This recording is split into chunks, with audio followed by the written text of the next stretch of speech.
తర్వాత ఆదివారం అప్పు, సాకేతరాం కలిసి రైల్వే స్టేషన్కి వెళ్లారు కొత్త మాస్టార్ని తీసుకురావడానికి. అప్పు మహదానందంగా ఉన్నాడు. తను ఇక తమ స్వంత ఊరికి తిరిగి వెళ్లిపోయే అవకాశం దగ్గరలోనే ఉందని. స్లీపర్ కంపార్ట్మెంట్ నుంచి దిగారు ఇద్దరు. సామాన్లు కిందకు దించారు. ఈయన పేరు సాకేతరాం. నాగార్జున యూనివర్సిటీలోనే ఫిజిక్స్ డిపార్ట్మెంట్లో పనిచేస్తున్నారు. మంచి స్నేహితుడు, ఎంతో మంచివాడు అని పరిచయం చేశాడు అప్పు. అతను చెయ్యి ముందుకు చాచి, నమస్కారం, నా పేరు రాజేంద్రన్ నాయర్, రాజు అని పిలవండి చాలు అన్నాడు. చటుక్కున తలెత్తాడు సాకేతరాం. రాజు అని అనుకున్నాడు మనసులో, అని అతని పెదములు చెబుతున్నాయి. ఈమె నా భార్య, పేరు సంధ్య అన్నాడు రాజు. అప్పు విస్మయంతో తలెత్తి చురుక్కున చూశాడు సాకేతరాంని. ఆ రోజు పొద్దున్న 11 గంటలకే ప్రహ్లాద్ యూనివర్సిటీకి వెళ్లి శంకర్ని, డేవిడ్ని తీసుకుని కారులో నారాయణరావు ఇంటికి తీసుకొచ్చాడు. ఆ రోజు అందరికీ అక్కడ చిన్న పార్టీ. కారులో వస్తున్నప్పుడు డేవిడ్, ప్రహ్లాద్, నారాయణరావు గారు మమ్మల్ని పార్టీకి రమ్మన్నారు కానీ ఎందుకో చెప్పలేదు. ఏంటి వాళ్ళక్కడ విశేషం, పార్టీ ఎందుకు పెట్టారు అని అడిగాడు. నవ్వాడు ప్రహ్లాద్. నాకు తెలిసినంత వరకు 2 కారణాలు. ఒకటి, మీరు శంకర్ ఇక్కడ మీ ప్రాజెక్టులు పూర్తి చేసుకుని వచ్చే వారమే తిరిగి వెళ్ళిపోతున్నారు. అదీగాక మీరందరూ కలిసి పనిచేసిన ప్రాజెక్టు కూడా దాదాపుగా ముగిసినట్టే. ఆండ్రూ అప్పుడే వెళ్ళిపోయినా ఫోన్లో దీని మీద పనిచేస్తూనే ఉన్నారు. అందుకని అందరూ కలిస్తే బాగుంటుందని మా మావయ్య ఆలోచన అన్నాడు. అది బాగానే ఉంది. ఆ వంకతోనైనా మళ్ళీ మాకు ఇంట్లో వండిన భోజనం దొరుకుతుంది. ఇంతకీ ఒక కారణం మాత్రమే చెప్పావు, మరి రెండో కారణమేమిటి అడిగాడు శంకర్. అదోలా నవ్వాడు ప్రహ్లాద్. ఇప్పుడు చెప్పను, ఇంటికి వెళ్ళాక మీకే తెలుస్తుంది, అప్పటిదాకా సస్పెన్స్ అన్నాడు. పెద్దగా నవ్వాడు డేవిడ్. నేనా మాత్రం ఊహించగలను. నీకు ఏ అందమైన అమెరికా అమ్మాయితోనో పెళ్లి నిశ్చయమే ఉంటుంది. బహుశా అది చెప్పడానికి ఈ పార్టీ. ఎనీవే, ముందుగానే మా శుభాకాంక్షలు అన్నాడు కవ్విస్తూ. శంకర్ని చూసి కన్నుగొట్టి రహస్యం చెబుతున్నట్టుగా అన్నాడు డేవిడ్. ఇవాళ ప్రహ్లాద్ మెలిసాల ఎంగేజ్మెంట్ ఉంటుంది చూడు అని. శంకర్ కూడా ప్రహ్లాద్ భుజం తట్టి, నీకు మా అందరి శుభాకాంక్షలు అన్నాడు. ప్రహ్లాద్ మాట్లాడలేదు. అతను కూడా వీరిద్దరినీ కవ్వింపుగా చూసి నెమ్మదిగా కారు నడుపుతున్నాడు. వాళ్ళు ముగ్గురు నారాయణరావు ఇంటికొచ్చేసరికి ఆండ్రూతో ఫోన్లో మాట్లాడుతున్న ఆయన అప్పుడే మాట్లాడడం పూర్తయిందేమో ఫోన్ పెట్టేసి రండి రండి అంటూ ఇద్దరినీ ఆహ్వానించాడు. కమల కూడా లోపల నుంచి నవ్వుతూ వచ్చి ఇద్దరినీ పలకరించింది. డేవిడ్ని కమలకు పరిచయం చేశాడు నారాయణరావు.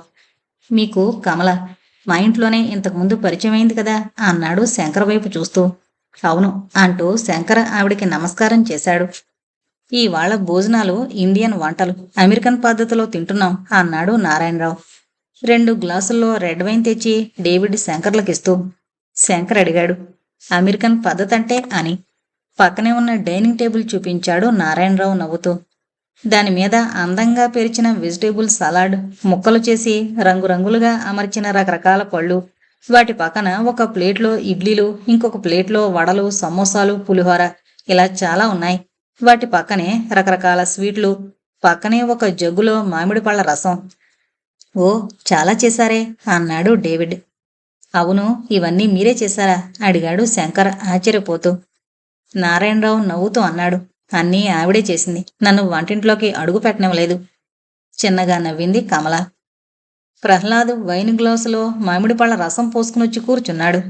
నారాయణరావు కూడా రెడ్ వైన్ తెచ్చుకుని కూర్చుంటూ అన్నాడు, ఇప్పుడే ఆండ్రూ నేను చాలాసేపు మాట్లాడుకున్నాం. చాలా మంచివాడు. మనిషి కొండవలసిన అన్ని మానవత్వపు విలువలతో పెరిగిన వ్యక్తి. నాకు నచ్చాడు. ఎంతో కింద నుంచి జీవితంలో పైకొచ్చిన మనిషి. పై చదువులు చదువుకోవడం వల్లనే తను ఇంతటి వాడినవడానికి కారణం అంటాడు. చదువు సంస్కారాలకి ఎంతో విలువిస్తాడు. తన 2 పిల్లల్ని కూడా అలాగే పెంచుతున్నాడు. మానవ సేవే మాధవ సేవ అని మనసా వాచా నమ్మిన వ్యక్తి. చైనాలోనూ, కెనడాలోనూ, ఇతర దేశాల్లోనూ ఎంతోమంది పేద విద్యార్థుల్ని స్వంత డబ్బుతో చదివిస్తున్నాడు.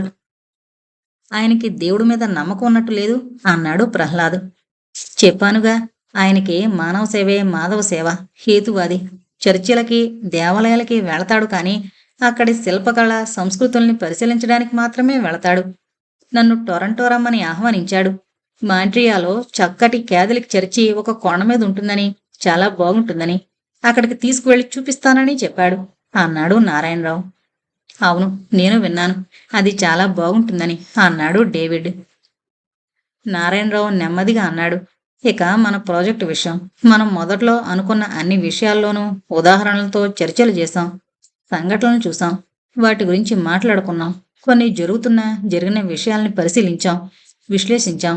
మానవాతీత శక్తులు, మతాలు, వాటి నమ్మకాలు, కళల ప్రభావం, దెయ్యాలనేవి ఉన్నాయా లేదా, మనిషి మనసు మనిషిని ఎలా నడిపిస్తోంది, పూర్వజన్మ అనేది ఉందా లేదా, దేవుడి పేరుతో కొందరు ఆడే నాటకాలు, ఇలా ఎన్నో విషయాలు మన ఆలోచన పరిధిలోకొచ్చాయి. అన్నింటికీ మనం పరిష్కారం చూపించామా? లేదు. పోనీ మన పరిధికి మించి వీటికి పరిష్కారాలు ఉన్నాయా? తప్పకుండా ఉన్నాయి. వాటిని ఏ నాటికైనా పరిష్కరించగలమా? తప్పకుండా చేయగలం. మనం శాస్త్ర శేషం గురించి మాట్లాడుకున్నాం, గుర్తుంది కదా? ఏదన్నా మిస్టరీ అదేంటో కనుక్కునేదాకానే. తర్వాత ఆ అతీత శక్తిలో ఇక అతీతమేమీ మిగలదు. మామూలుగా అయిపోతుంది. హిస్టరీ అయిపోతుంది. మన శ్రమ వృధా అయిందా? లేదు. ఫలించిందా? మనం అనుకున్నంత వరకు ఫలించిందనే చెప్పాలి. నమ్మకాలకి హేతువాదానికి పొత్తు కుదరదు. నమ్మకం హేతువాదాన్ని వొంపు చేస్తుంది. హేతువాదం నమ్మకాన్ని పేలవంగా చూపిస్తుంది. మనం తీసుకున్న విషయాలు చాలా వరకు ఈ రెండింటి పరిధిలోకి వస్తాయి. కొన్ని వేల సంవత్సరాలుగా ఈ రెండింటి మధ్య తగు పాళ్లల్లో పెళ్లి చేయాలనుకున్న ప్రయత్నాలు జరుగుతూనే ఉన్నాయి. ఈ పెళ్లి జరగదు. మనం ఒకవేళ బలవంతంగా పెళ్లి చేసినా అది విడాకులతో ముగుస్తుంది. అందువల్ల మూఢనమ్మకాల కిటికీలు మూసేసి కొంచెం పై పరిధిలోకి వెళ్ళి ఆలోచిస్తే ఇలాంటి ఒక్కొక్క ప్రయత్నంలోనూ ఒక్కొక్క అడుగు మనం ముందుకు వెళ్ళగలుగుతాం. ఏమంటారు? అవును, మీరు నా మనసులోని భావాలే సరిగ్గా చెప్పారు. మనం ఈ ప్రాజెక్టులోని మన అనుభవాల్ని ఒక పేపర్గా రాద్దాం. పరిశోధన వ్యాసం కాకపోయినా పరిశీలన వ్యాసం అవుతుంది కదా అన్నాడు డేవిడ్. అవును, నా అభిప్రాయం కూడా అదే. మేము రాస్తున్న పుస్తకంతో పాటు ఈ పేపర్ మీద కూడా పనిచేస్తాను. ఇక్కడ మనం అనుకుంటున్నవి కొన్ని మా పుస్తకంలోకి వెళతాయేమో అన్నాడు శంకర్ నవ్వుతూ. మనం అనుకున్న కొన్ని విషయాలు మీరు మీ పుస్తకంలో కాపీ కొడితే కొట్టండి, కానీ మా అందరి పేర్లు కూడా చెప్పి ధన్యవాదాలు అనండి చాలు. పాప పరిహారం అవుతుంది అన్నాడు డేవిడ్ పెద్దగా నవ్వుతూ. నారాయణరావు కూడా పెద్దగా నవ్వి, ఆండ్రూ కూడా మనం అనుకున్న దానికి ఒప్పుకున్నాడు, శుభం అన్నాడు. ఈలోగా ఇంటి ముందు కారు ఆగింది. మెలిస్సా వచ్చింది. తెల్లటి శరీరం మీద ఎర్రటి గౌను వేసుకుని మెరిసిపోతోంది. మెడలో సన్నటి తెల్లటి ముత్యాల గొలుసు, పెదవులకి ఎర్రటి రంగు, అందంగా వెనక్కి కట్టిన లేత గోధుమ రంగు జుట్టు. నాకన్నా ముందే అందరూ వచ్చేసారే అంది నవ్వుతూ. రండి రండి అని ఆమెని ఆహ్వానించాడు నారాయణరావు. మెలిస్సాని కమలకి పరిచయం చేశాడు నారాయణరావు. చిలకాకు పచ్చని సిల్కు చీరలో ఉన్న కమలని చూసి, అబ్బా మీరెంత బాగున్నారో అంది మెలిస్సా. అవును, మెలిస్సా చాలా అందమైన పిల్ల అనుకుంది కమల.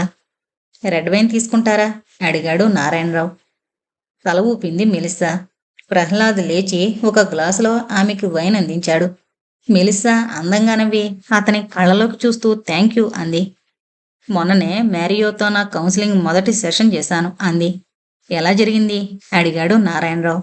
చాలా బాగా అయింది. అతనలా నమ్మడం కేవలం పరిస్థితుల ప్రభావంతో. మీరు ఎప్పుడూ చెబుతున్నట్టు అలాంటి పరిస్థితుల్లో అతని మనసు అతన్ని నడిపించి ఆడించిన తీరది. అంతేకాని మారియోలో ఏమాత్రం అబద్ధమాడి మోసం చేద్దామనే ఉద్దేశం లేదు. అతనికి నా మీద మంచి నమ్మకం కూడా ఉంది. అందువల్ల నా పని ఇంకా సులభం అవుతోంది. ఇంకా ఒక నెల రోజుల్లో అతన్ని మళ్ళీ మామూలుగా చేయాలని నా ప్రయత్నం. మంచిది. అతను బాగుపడితే మనకంతకన్నా కావలసిందేముంది? నీ మీద నాకు ఆ నమ్మకం ఉంది మనస్ఫూర్తిగా అన్నాడు నారాయణరావు మెలిస్సాతో. థ్యాంక్ యూ గురువుగారు అంది మెలిస్సా కృతజ్ఞతాపూర్వకంగా. కమల లేస్తూ, ఇక్కడ ప్లేట్లున్నాయి, రండి భోజనం చేద్దాం. ప్లీజ్ హెల్ప్ యువర్ సెల్ఫ్ అంది. అందరూ ఎవరికి కావలసినవి వాళ్ళు తీసుకుని వచ్చి కూర్చుంటున్నారు. నేనెప్పుడు ఇండియన్ ఫుడ్ తినలేదు, కారంగా ఉంటాయా అడిగింది మెలిస్సా. లేదు, అన్నింట్లోనూ తక్కువ కారం వేశాను అంది కమల చిరునవ్వుతో. రండి నేను హెల్ప్ చేస్తాను అని ప్రహ్లాద్ ఒక్కొక్క వంటకం ఏమిటో అందులో ఏముందో మెలిస్సాకి చెబుతున్నాడు. అందరూ ప్లేట్లు తెచ్చుకుని కూర్చుని తింటున్నప్పుడు అన్నాడు నారాయణరావు. ఇంకొక సువార్త కూడా మీకు చెప్పాలి అన్నాడు నారాయణరావు ప్రహ్లాదుని చూస్తూ. పక్కనే కూర్చున్న శంకర్ చేయి మీద తట్టి కన్ను కొడుతూ, నేను చెప్పాను కదూ ఒక శుభవార్త ఉంటుందని నెమ్మదిగా అన్నాడు డేవిడ్. ఏంటా శుభవార్త అడిగాడు శంకర్. ఒక్క క్షణం ఆగన్నాడు నారాయణరావు. మీకు మొట్టమొదట పరిచయం చేసినప్పుడే చెప్పాను. ప్రహ్లాద్ ఇండియాలో ఒక వర్ధమాన రచయిత అని. గత 5-6 ఏళ్లుగా ఎన్నో కథలు, నవలలు రాశాడు. కొన్ని సెన్సేషనల్ నవలలు కూడా ఉన్నాయి. నేను ఇక్కడ ఇంత దూరంలో ఉండడం వల్ల ఎక్కువ చదవలేదు కానీ కమలకి తన పుస్తకాలు పంపిస్తుంటాడు. ఆవిడ అతని కథలకి అభిమాని. నిజంగా మీలో అంత ప్రతిభ ఉందని మాకు తెలీదు. కంగ్రాచ్యులేషన్స్ అంది మెలిస్సా. ప్రహ్లాద్, నువ్వు ఒక రచయితలా కనపడలేదు నాకెప్పుడు అన్నాడు డేవిడ్ కూడా ఆశ్చర్యపోతూ. నాకు పుస్తకాలు చదవడం అంటే ఇష్టం, రచయితలంటే గౌరవం. మీ పుస్తకాలు ఇక్కడ ఏమైనా ఉన్నాయా? చదువుతాను అంది మెలిస్సా. ఉన్నాయి, కానీ మీరు చదవలేరు. అవన్నీ మా తెలుగు భాషలో ఉన్నాయి, ఇంగ్లీష్లో కాదు అంది కమల. అయ్యో అలాగా అని నీరసపడిపోయింది మెలిస్సా. నేను చదవగలను, నాకు తెలుగొచ్చు అన్నాడు నవ్వుతూ శంకర్. ఎంతకీ ఆ సువార్త ఏంటి అడిగాడు డేవిడ్. నారాయణరావు చెబుతున్నాడు. ప్రహ్లాద్ ఇక్కడికొచ్చి 6 నెలలు ఉందామనుకున్నాడు. వచ్చాడు, కానీ మేము చాలా ప్రదేశాలు చూపిస్తున్నా అతనికి ఏదన్నా వ్యాపకం పెట్టుకుని దాని మీద ఒక నవల రాయాలని కోరిక. 2 నెలల క్రితం ఇక్కడ సెమినార్ విషయం చెబితే చాలా సరదా పడ్డాడు. మీ అందరి పరిచయం లభించింది. మనతో పాటే మన చర్చల్లో కూడా పాల్గొన్నాడు. మనం పునర్జన్మ గురించి మాట్లాడుకుంటున్నప్పుడు విషయపరంగా అది అతనికి ఎంతో నచ్చింది. మనసులోనే కథ అల్లుకుంటున్నాడు. నాకు కూడా వివరాలేమీ చెప్పేవాడు కాదు. ఇక్కడ తన గదిలో కూర్చుని ఎప్పుడూ ఏదో రాసుకుంటూ ఉండేవాడు. ఒక చిన్న నవల రాయడం పూర్తి చేశాడు. కమల ఆ నవల పూర్తిగా చదివింది. ఆనందం పట్టలేకపోయింది. ఎంతో బాగా రాశాడు, చదవమని నన్ను ప్రోత్సహించింది. నేను కూడా రాత్రే చదవడం పూర్తి చేశాను. ఒక సెన్సేషనల్ నవలలాగా తీసుకుంటే చాలా చక్కగా రాశాడనిపించింది. అందుకే ఇవాళ ఎలాగో మనందరం కలుస్తున్నాం కదా, ఆ శుభవార్త కూడా మీలాంటి మిత్రులతో పంచుకుందాం అనుకున్నాను అని తన వైన్ గ్లాస్ ఎత్తి to the young writer Prahlad అన్నాడు. అందరూ గ్లాసులు పైకెత్తి to our young writer Prahlad అన్నారు. ప్రహ్లాద్ లేచి నుంచుని కుడి చెయ్యి నడుము వెనక పెట్టుకుని 3 సార్లు నడుము వంచి అందరి వైపు సాదరంగా చూసి థ్యాంక్స్ అన్నాడు. ఇంతకీ మీ నవలకి ఏం పేరు పెట్టారు అడిగాడు శంకర్. నిజమే కల అయితే అన్నాడు ప్రహ్లాద్. అదేంటి, కలలే నిజమైతే అంటారు కదా అన్నాడు శంకర్. ప్రహ్లాద్ నవ్వి పుస్తకం చదవండి, మీకే అర్థమవుతుంది అన్నాడు. కమలగారు చదివారు కదా, ఆవిడ్ని అడుగుదాం ఎలా ఉందో అంది మెలిస్సా. నీ అభిప్రాయం చెప్పు అత్తయ్య అన్నాడు ప్రహ్లాద్. కమల ముఖమాట పడుతూ అదో రకంగా నవ్వు అంది. ప్రహ్లాద్ పుస్తకాలు ఇంతకు ముందు చదివాను, కానీ ఇది కొంచెం క్లిష్టమైన విషయం. చాలా జాగ్రత్తగా రాసుకొచ్చాడు. ఇది కేరళ నుంచి వయసులో ఉన్న ఒక భార్యాభర్త వేరే రాష్ట్రంలో గుంటూరు అనే ఊరికి రావడం, అక్కడ కొన్ని సన్నివేశాల్లో ఆమెకు పూర్వజన్మ జ్ఞాపకాలు రావడం, రకరకాల నమ్మకాలతో సంఘటనలతో కథ చకచకా నడవడం. నాకు ఆ కథ అంతా చెప్పడం ఇష్టం లేదు. చెబితే ఆ నవల చదివేటప్పుడు మీకు ఆ సస్పెన్స్ పోతుంది. కానీ చెప్పిన తీరు బాగుంది.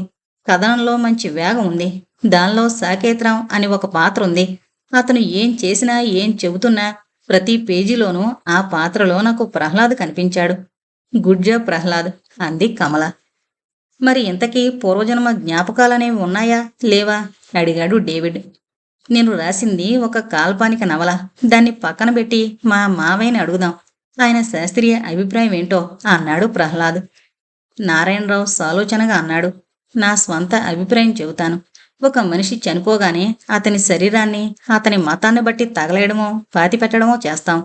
దాంతో శరీరం తగలబడి బూడిదైపోవడమో మట్లో కలిసిపోవడమో జరుగుతుంది. శాస్త్ర ప్రకారం చూస్తే అతని మెదడుతో పాటు అతని జ్ఞాపకాలు కూడా బూడిదైపోతాయి. పోనీ ఆత్మ సిద్ధాంతం ప్రకారం చూద్దామంటే ఆత్మ తన శరీరాన్ని వదిలి వెళ్ళిపోయినప్పుడు ఈ భౌతిక బంధాలన్నింటినీ వదిలేసి, ఆ బంధాలనే కాక ఆ జన్మలోని జ్ఞాపకాలన్నింటినీ కూడా వదిలేసి వెళ్ళిపోతుంది. మహాభారతంలో పద్మవ్యూహంలో చనిపోయిన అభిమన్యుడి ఆత్మ అభిమన్యు అని ఏడుస్తున్న తండ్రి అర్జునుడిని నువ్వు ఎవరు అని అడుగుతుంది. అలాంటప్పుడు శాస్త్రీయంగా చూసినా ఆధ్యాత్మికంగా చూసినా పూర్వజన్మ జ్ఞాపకాలు నిజంగా జ్ఞాపకం ఉండడానికి ఆస్కారం లేదు. శంకర్ అంగీకరిస్తూ తల ఊపాడు. అంత మంచి నవలైతే నేనెలా చదవడం? బొంగుమూతి పెట్టుకుని అడిగింది మెలిస్సా. ఇంగ్లీష్లోకి అనువాదం చేయమంటారా అడిగాడు ప్రహ్లాద్. తప్పకుండా, థ్యాంక్ యూ అంది అందంగా నవ్వుతూ మెలిస్సా. మెలిస్సా నవ్వుతుంటే ఇంకా బాగుంటుంది అనుకున్నాడు ప్రహ్లాద్. ఇంతటితో నిజమే కల అయితే అనే నవల కంప్లీట్ అయిందండి. నవలలో ముందు మాట కూడా రాశారు, అది కూడా చదువుతానండి. మానవాతీత శక్తులున్నాయా? ఉంటే వాటికి ఆధారాలేంటి? ఆస్టిన్, టెక్సాస్, యుఎస్లో జరుగుతున్న ఆంథ్రపాలజీ, పారాసైకాలజీ సెమినార్కి వివిధ దేశాల నుంచి professor Andrew, David Martin, Andhra నుంచి ప్రొఫెసర్ బొడ్డుపల్లి శంకర్, రచయిత ప్రహ్లాద్, ఆయన మావయ్య నారాయణరావు ఇత్యాది మహామహులు విచ్చేశారు. ఈ సెమినార్లో వీరు చేసే ప్రసంగాలు, చర్చలు కనిపిస్తాయి. సత్యం మందపాటి గారి కొత్త నవల నిజమే కల అయితేలో మీరు సరిగ్గానే చదివారు. పేరు తిరగబడలేదు. కలే నిజమైతే కాదు, అచ్చు తప్పు కాదు, హల్లు తప్పు కాదు.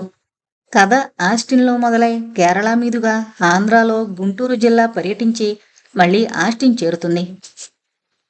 సత్యం గారిని పాఠకలోకానికి పరిచయం చేయడం, ఎస్పి బాలసుబ్రహ్మణ్యం గారిని పాడుతా తీగా ప్రేక్షకులకి పరిచయం చేయడం వంటి చర్య. ఆయన బాగా రాశాడు అని చెప్పడం, దశకంఠుడికి 10 మెడలున్నాయి అని చెప్పడం వంటిది. పునరుక్తి. అయితే ఈ నవల్లో సత్యం గారు తన సహజ సామాజిక వ్యంగ్య హాస్య చురకాలతో పాటు ఒక అపరాధ పరిశోధక శైలిలో విశ్వరూపం దాల్చారని చెప్పాలి. పునర్జన్ముందా? దేవుడనేవాడున్నాడా? దెయ్యాలున్నాయా? మనసు బుద్ధి ఎక్కడుంటాయి? బ్రెయిన్లో ఉంటాయా? మతం అంటే ఏమిటి?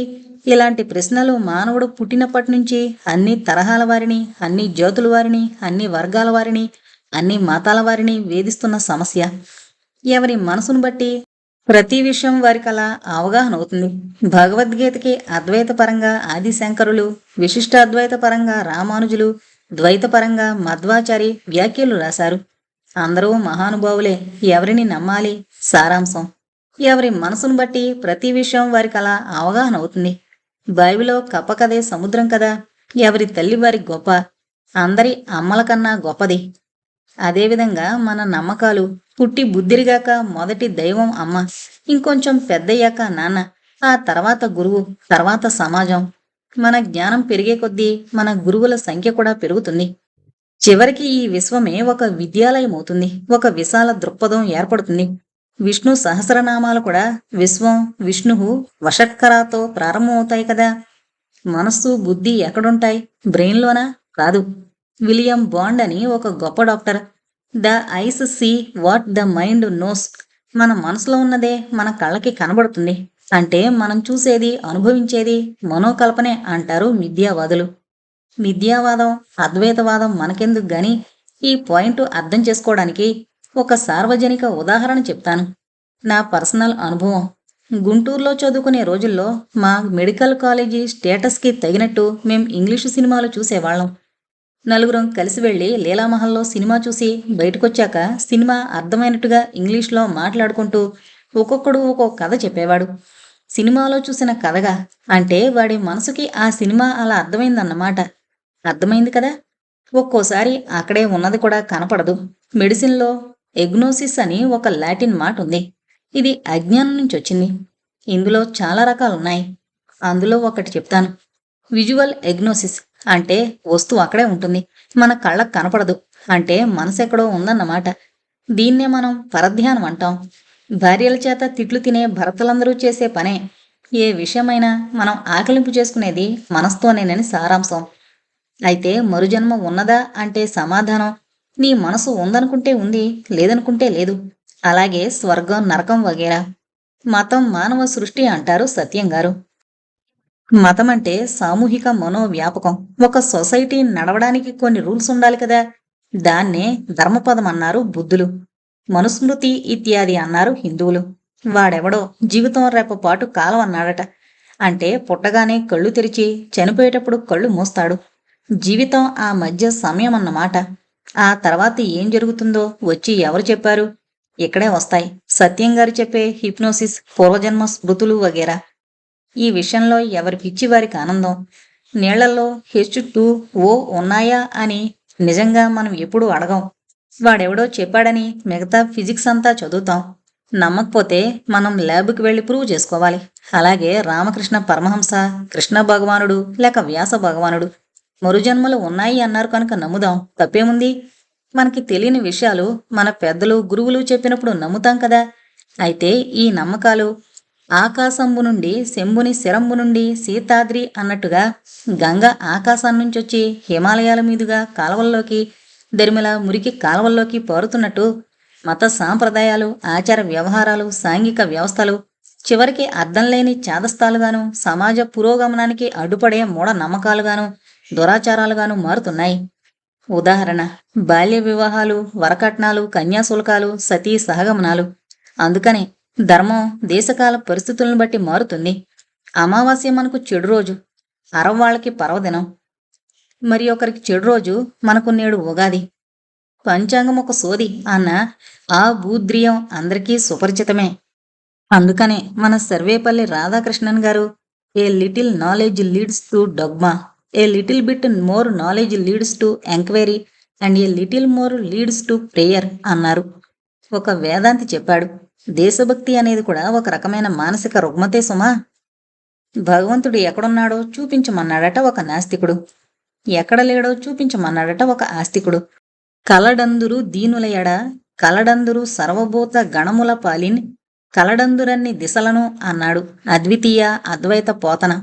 మనం చిన్నప్పుడు కంటతా పట్టిన భాగవతంలోని పద్యం ఎవ్వనిచే జనించు ఈ అద్వైత భావాన్నే ప్రతిపాదిస్తుంది. అందులో చివర సర్వము తానే అయినవాడు వాని ఆత్మభువు అంటాడు మహాకవి. అందులో ఆత్మభవుడంటే నీ మనసులోనే ఉదయించాడని అర్థం చెప్పుకోవాలట. విశ్వమంతా ప్రాణవిభుని మందిరమైన వీధి వాకిలి ఏదే చెల్లెలా అన్నారు కృష్ణశాస్త్రి గారు. ఈ ఉపోద్ఘాతం ఎందుకంటే ఇది మీరు చదవబోయే నిజమే కల అయితే అన్న సత్యం మందపాటి గారి సరికొత్త నవలకి పునాది. మీరు సరిగ్గానే చదివారు, టైటిల్ తిరగబడలేదు. కళ నిజమైతే తమాషా ఏముంది, నిజం కలలైతే సస్పెన్స్. ఈ నవల్లో సత్యం గారు నేను పైన ఉదహరించిన అంశాలన్నింటినీ చాలా క్షుణ్ణంగా రీసెర్చ్ చేసి మరుజన్మలున్నాయా, పాత స్మృతులు మళ్లీ వస్తాయా, హిప్నోసిస్తో అవన్నీ పైకి తీసుకురాగలమా, బ్రెయిన్ డెత్ అంటే ఏంటి, నియర్ డెత్ అనుభవాలుంటాయా, అందులో జరిగిన సంఘటనలు తర్వాత గుర్తుంటాయా, ఇలాంటి ఎన్నో మానసిక మత సంబంధ శాస్త్రీయ విషయాలన్నీ ఎంతో పరిశోధన చేసి కూలంకుషంగా చర్చించి మంచి కథ నడిపించారు. ఇటువంటి పుస్తకానికి ముందు మాట రాయడానికి నాకున్న అర్హతలేమని అడుగుతారు కదూ. ఏమీ లేదు. ముఖ్యంగా సత్యం మందపాటి గారు నా చిరకాల స్నేహితుడు. ఇక చాలా ముందస్తుగా ఈ పుస్తకాన్ని చదివిన పాఠకుడి నేను. ఒక సాధారణ పాఠకుడిగా, ఒక అనుభవం ఉన్న సైకియాట్రిస్టుగా, ఆధ్యాత్మిక విద్యార్థిగా, అంటే త్రిగుణాత్మకంగా త్రికోణాల్లో విశాల దృక్పథంతో రాయగలనని నాకు వారు చూపిన ఆత్మీయత, నమ్మకం. ఆధ్యాత్మికంగా శాస్త్రీయపరంగా నాకు తెలిసి తెలియని విషయాలు మీకప్పుడే సుత్తివేశాను. ఇక సగటు పాఠకుడిగా ఈ పుస్తకం నన్నెంత అలరించిందో ముందే చెప్పాను. 2-3 నా స్వంత అనుభవాలు చెప్పేసి ముగిస్తాను. నేను మరుజన్మని నమ్ముతాను, ఎస్పిని నమ్ముతాను, సూక్ష్మ శరీరం ఉందని నమ్ముతాను, పూర్వజన్మల వాసనల ప్రభావం చిత్రరూపంగా వాసనారూపంగా ఉంటుందన్న ఉపనిషత్తుల మాట నమ్ముతాను. ముఖ్యంగా ఎందుకంటే నేను డిస్ప్రూవ్ చేయలేను గనుక. వీళ్ళ ఎనాలిసిస్ లాగే చనిపోయిన తర్వాత ప్రాణి సూక్ష్మ శరీరం రూపంలో ఇక్కడే తిరుగుతుందని కొన్ని నా స్వంత అనుభవాల వల్ల నమ్ముతాను. ఆలోచన తరంగాల్ని మన రేడియో తరంగాల్లాగే ట్యూన్ చేసి సాధించొచ్చు. మన సాముద్రిక శాస్త్రంలో దీన్ని ముఖ సాముద్రికం అంటారు. మెడిసిన్లో అనస్థీషియాలో ఉన్న వాళ్ళకి కొన్ని అనుభూతులుంటాయి అన్నది నిర్వివాదాంశం. అలాగే కోమాలో ఉన్న వాళ్ళకి నియర్ డెత్ అనుభవం ఉంటుందని చాలామంది నమ్ముతారు. చాలా పుస్తకాలున్నాయి, అన్నీ నిజం కాదు. డబ్బులు సంపాదించడానికి రాసిన సెన్సేషనల్ వాజ్మయం చాలా ఉంది. Life depends upon the liver అని ఇంగ్లీష్లో ఒక నానుడి. ఇందులోని శ్లేష గమనార్హం. అలాగే ఈ పుస్తకం చదువుతుంటే చాలా అనుభూతులు కలుగుతాయి. ఆస్టిన్లో మొదలై కేరళ వెళ్లి గుంటూరు జిల్లాలో పర్యటించి మళ్ళీ అమెరికాలో టూర్ చేస్తూ ఒక దృశ్యం ఇండియాలో, తర్వాత సీను అమెరికాలో, మళ్ళీ ఇండియాలో, అడుగడుగునా ఉత్కంఠ కలిగిస్తూ కథన కుతూహలంగా సాగుతుంది. మందపాటి వారి రచనల్లో సాధారణంగా మందహాసపు జల్లులు, మందమందంగా చురకలు వేసే వ్యంగ్యపు జళుకులు ఉంటాయి. కానీ ఈ పుస్తకంలో శాస్త్ర పరిజ్ఞానంతో కూడిన అద్భుత ఆశ్చర్య రసాల్ని తొణికించారు. అడుగడుగున ఆశ్చర్యం, అద్భుతం కలిగిస్తూ ఒక అపరాధ పరిశోధక కథలా నడుస్తుంది. మనోరమ, రాజు, అప్పు, గిరిజ, ప్రహ్లాద్, మీరా, ఖాన్, శంకర్ ఇత్యాది వ్యక్తులు కనిపిస్తారు. చివరికి కథ అనూహ్యమైన మలుపు తిరిగి నిబిడాచర్యాన్ని కలగజేస్తుంది. ఒక హిచ్కాక్ సినిమా చూస్తున్న అనుభూతి కలుగుతుంది. చివరికి ఏమవుతుంది? నారాయణరావు ఇంకా మనసు చేసే ఆటల గురించి ఏం చెబుతాడు? మెలిస్సా అసలు నిజాన్ని ఎలా కనుక్కుంటుంది? మనోరమ, అప్పు గుంటూరులోనే స్థిరపడిపోతారా? డేవిడ్ చెప్పిన విషయాలు నిజమేనా? ఇలా ఎన్నో ప్రశ్నలకి సమాధానాలు పుస్తకం ఆమూలగ్రం చదివి తెలుసుకోండి. తప్పు చివరి పేజీ చూడొద్దప్పుడే. మోసం చేసి ముగింపు ముందుగా చదివారనుకోండి, విక్రమార్కుడు బేతాళుడు కథలాగా మీ ఆలోచనలు 1000 ముక్కలైపోయి అయోమయంలో పడి మళ్ళీ మొదటకొస్తారు. జాగ్రత్త. పునరుక్తి దోషమైన మళ్ళీ మళ్ళీ చెప్తున్నా, ఈ పుస్తకం చాలా చాలా బాగుంది. డాక్టర్ గిరిజ శంకర్ చింతపల్లి. ఇంతటితో నిజమే కల అయితే అనే నవల కంప్లీట్ అయిందండి. దయచేసి మన ఛానల్ను సబ్స్క్రైబ్ చేసుకోగలరు. Thank you.